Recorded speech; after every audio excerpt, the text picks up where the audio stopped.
वो ये समझते हैं कि किसी को भी हम खड़ा कर देंगे, मुसलमान बीजेपी के डर से सपा को वोट दे देगा। मेरे अजीज दोस्तों और बुजुर्गों, आज विकल्प आपके दरमियान में है, उसका नाम मजलिस इत्तेहादुल मुस्लिमीन है। आपको डरने और घबराने की जरूरत नहीं है। बीजेपी को हराना जरूरी है और हमारी भी कोशिश यही है, हमारी भी दुआ यही है कि दोबारा योगी आदित्यनाथ उत्तर प्रदेश के मुख्यमंत्री ना बने। मगर आप बताइए, आप मेरी इस बात पर सोचिए कि क्या बीजेपी को हराना सिर्फ हमारी जिम्मेदारी है? क्या बीजेपी को हराना अखिलेश यादव की जिम्मेदारी नहीं है? क्या बीजेपी को हराना बहन मायावती की जिम्मेदारी नहीं है? क्या बीजेपी को हराना कांग्रेस की जिम्मेदारी नहीं है? मगर आप देखते हैं कि 2014 में आपने बीजेपी के खिलाफ वोट दिया, तब भी 75 के करीब सांसद बीजेपी के कामयाब हो गए। 2017 में अखिलेश और राहुल गांधी मिल लिए, आपने उनको वोट दिया, बसपा को वोट दिया, तब भी बीजेपी कामयाब हो गई। 2019 के लोकसभा के चुनाव में अखिलेश और बहन मायावती मिले और सिर्फ 15 लोकसभा की सीट पर कामयाबी हासिल की, आपने उनको वोट दिया। बताओ फिर आपकी वोट की अहमियत क्या है? जमहूरियत में आपकी वोट की अहमियत नहीं रही। आज अगर डरा डरा कर भी वोट हासिल कर रहे, तब भी बीजेपी जीत रही है। बीजेपी अगर जीत रही है तो हमारी वजह से नहीं, उनकी नाअहली की वजह से बीजेपी जीत रही है। उनके पास उनका वोटर नहीं रहा, वो भाग चुका है बीजेपी के पास। वो मोदी के गोद में बैठकर चाय पी रहा है और ये लोग आकर, ये लोग मजलिस पर इल्जाम लगाते हैं कि ओवैसी की वजह से बीजेपी जीतती है। 2019 का चुनाव हम लड़े क्या? हम तो नहीं लड़े, तब भी बीजेपी कैसे जीत गई? 2014 का नहीं लड़े, 75 सीट पर बीजेपी जीत गई। 2017 में 30 विधानसभा पर हम लड़े, उत्तर प्रदेश में 403 विधानसभाएं, 30 लड़े, तो बाकी पर अगर मान भी लिया जाए तुम्हारी बात को, तो बाकी विधानसभा पर तुम क्यों नहीं जीत पाए? याद रखिए मेरी इस बात को, उत्तर प्रदेश में हर समाज ने अपना एक नेता बना लिया। हर सपा हो या बसपा हो या बीजेपी हो, वो दौड़ते हैं उनकी तरफ, उनके इंसाफ करने के लिए। और हमारा काम क्या है? हमारा तो कोई नेता आपने बनाया नहीं, कोई आपके लिए लड़ने वाला नहीं, कोई आपके मसाइल को उठाने वाला नहीं, कोई आपकी नाइंसाफी के खिलाफ, जुल्म के खिलाफ आवाज उठाने वाला नहीं। इसलिए कि सपा बसपा कांग्रेस जानती है ये कैदी है, इनको डराओ और इनका वोट हासिल करो, उसके बाद 4.5 साल तक इनको भूल जाओ। फिर जब चुनाव आएंगे तो फिर आकर इनके दरमियान में खड़े हो जाओ और उनसे कहो कि देखो मुल्ला जी, देखो भाईजान, देखो बड़े भाई, देखो चाचा, देखो माता जी, बीजेपी आ जाएगी, जिंदगी मौत का सवाल है, हमको वोट दे दो। ये कब तक जिंदगी मौत की बात करेंगे ये दल्ले? कब तक करेंगे? क्या हम सिर्फ चुनाव से पहले जिंदगी मौत का सोचेंगे? चुनाव हो गए, 10 मार्च को रिजल्ट आ गया, उसके बाद रोज हम मरते हैं। हमारे बच्चे का इनकाउंटर या हमारे बेटे पर झूठा मुकदमा, जेल को भिजा दिया जाता है। फिर उसकी मौत, उसकी जवानी जो बर्बाद हो रही है, उस पर कोई बात नहीं होगी।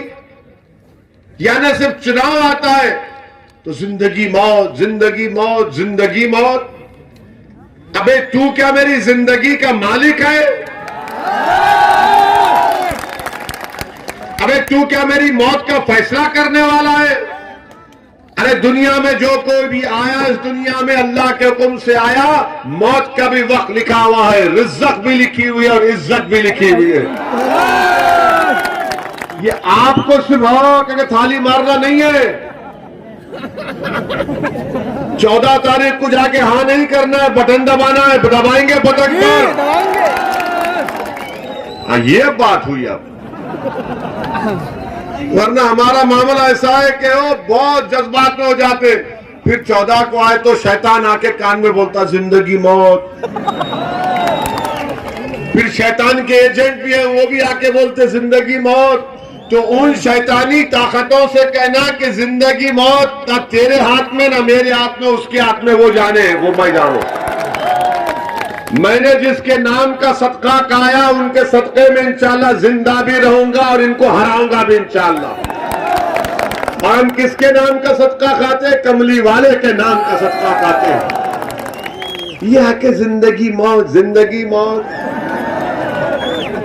हमको भी बोले सिक्योरिटी ले लो, जिंदगी खतरे में। हम बोले तू फैसला करेगा, तू फैसला करेगा हमारी जिंदगी का। हमारी जिंदगी का फैसला तो अम्मा के पेट में आने से पहले आलम अरवा में हो चुका है, हो चुका है। ये तो महज खेल है, कोई आता है जाना सबको है। जेड कैटेगरी ले लो। हमने पार्लियामेंट में खड़े होकर कहा कि हमको जेड कैटेगरी नहीं चाहिए, हमको अव्वल दर्जे का शहरी बनाइए और हुकूक दीजिए, हिस्सेदारी हमको दीजिए। तो ये जो लोग आकर आपसे कहेंगे जिंदगी मौत का इलेक्शन है, नहीं है, जिंदा रहेंगे इंशाअल्लाह ताला और हिस्सेदारी की लड़ाई में लड़ेंगे, आपके हक की लड़ाई लड़ेंगे, आपके इंसाफ की लड़ाई लड़ेंगे और ऐसे बेहतरीन बहादुर को यहां से कामयाब करेंगे जो उत्तर प्रदेश की विधानसभा में जाकर, जो आज आपके दरमियान में खड़े होकर अपनी तकलीफ का इजहार करते हुए बार बार आपसे मुखातिब होकर कह रहा था कि प्यारो प्यारो प्यारो प्यारो।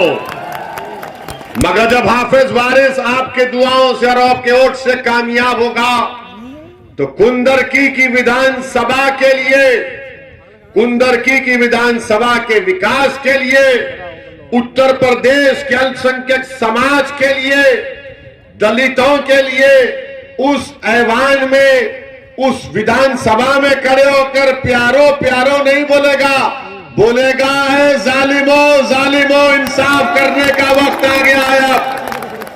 अब इंसाफ करने का वक्त आया है, क्योंकि जितने जीत कर गए वो गूंगे बनकर बैठते थे विधानसभा में, जितने तुम आपके वोट से कामयाब होकर गए वो सब के सब अंधे और बहरे बनकर बैठते और सुनते थे खाली गुफ्तगू। लोग बोलेंगे कि अगर हाफिज वारिस कामयाब हो गया, मजलिस के 8-10 कामयाब हो गए तो क्या होगा? क्या तुम सत्ता में आओगे? फिर दूसरा सवाल हजरत इब्लीस के जानशीनों की तरफ से, तुम क्या सत्ता में आओगे? तुम्हारा मुख्यमंत्री बनेगा?